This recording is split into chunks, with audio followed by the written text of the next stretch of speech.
Bir топ қоғам белсенділері қалалық акимияттың алдына жиналып тұрған себебіміз бірінші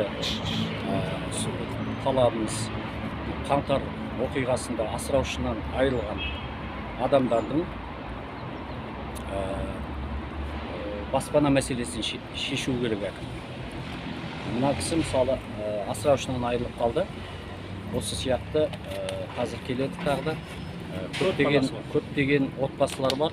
Біреу баласынан айырылған, біреуі күйеуінен айырылған, біреу әкесінен айырылған деген сияқты. Осы кісілер көшеде қаңғырып жүр. Осы кісілердің баспана мәселесін шешу керек және өтемақы төлену керек. Одан басқа қаңтарда жапа шеккен адамдар бар. Жаңағы зорлық зомбылық көрген құқық қорғау органдарының тарапынан ұлттық қауіпсіздік комитетінің арнайы бөлімінің жаңа жендеттерінен таяқ жеген, қатты жапа шеккен адамдар өте көп. Қаңтар оқиғасында, қаңтар көтерілісінде соларға да құн төленсін деп талап қоямыз. Оны міне 9 айдан бері айтып келе жатырмыз және одан танбаймыз. Адамды жазықсыздан жазықсыз ұрып соғып, қинап, істемеген қылмысын мойнына ілмекші болды. Қазір енді соңғы уақытта дәлел жетіспегендіктен көп адамдарға қылмыстық істер тоқтатылды. Кейбіреуіне тоқтатылмай жаңағы түрмеге тоғытып жіберді. Әртүрлі мерзімдерге соттап жіберді. Солардың бәрі ақталсын. Біріншіден жалпы қаңтар көтерілісіне қатысқан адамдардың бәрі ақталу керек деп есептеймін мен өз басым. Өйткені олардың кінәсі емес, ұйымдастырғандар басқалар. Жаңағы провокацияны ұйымдастырғандар ол ұлттық қауіпсіздік комитетінің күштік құрылымдардың адамдардың өздері жасаған нәрсе екені қазір өмір дәлелдеп отыр. Сондықтан толық ақталуын талап етеміз. Жапа шеккендерге құн төленуін талап етеміз.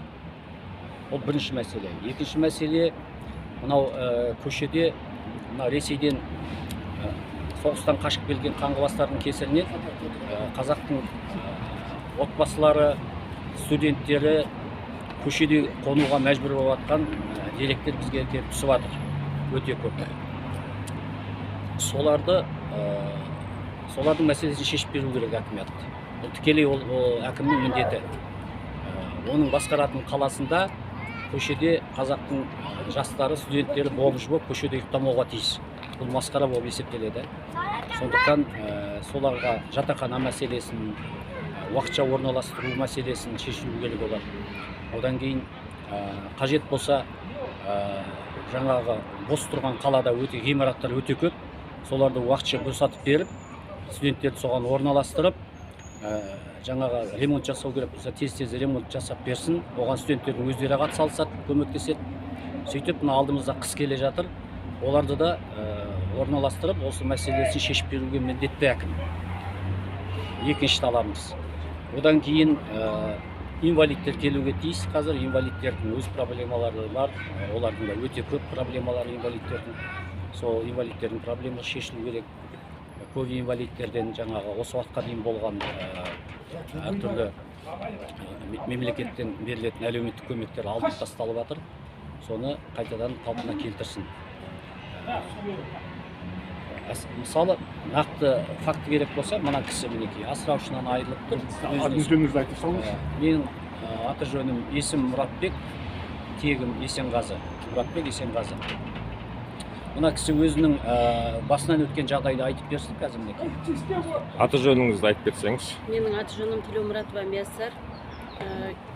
Жолдасым Қаршыбеков Талғат. Біз Абай поселок жақта, Қарасай ауданы Абай ауылы Алтын Орда көшесінде тұрамыз. Біздің жанымызда сол Карьерная деген көше бар. Сол күні кешкі сағат 7:30 шамасында жолдасым Талғат магазинге шыққан.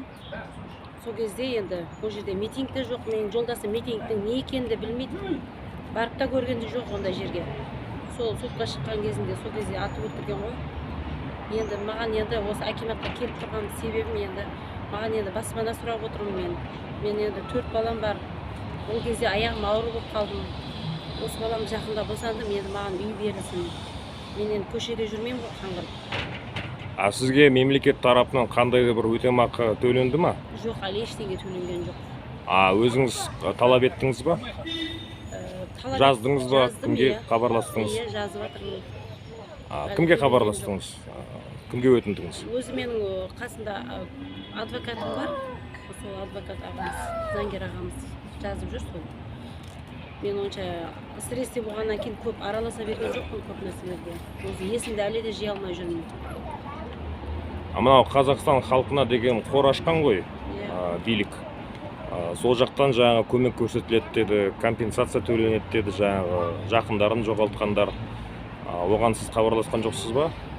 Хабарласқанда, иә, маған өздері хабарласты, осындай сізге көмек беріледі деп. Бірақ та әлі жақында хабарласты, бірақ аныққа әлі ештеңе не қылған жоқ, көмек ештеңе. Яғни мынау 8 ай өтті, әлі де ешқандай көмек берілмеді. Жоқ.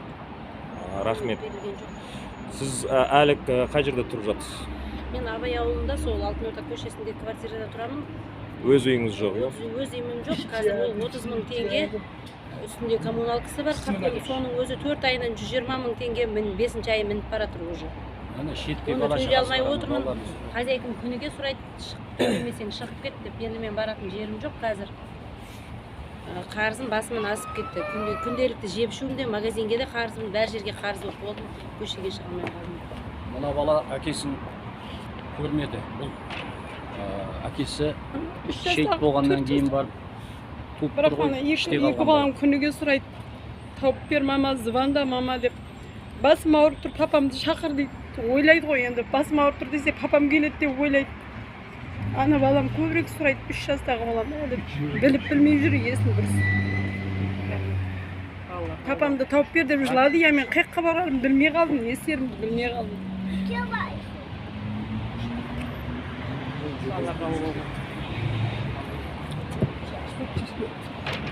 Атың кім, балақай? Кім баласың?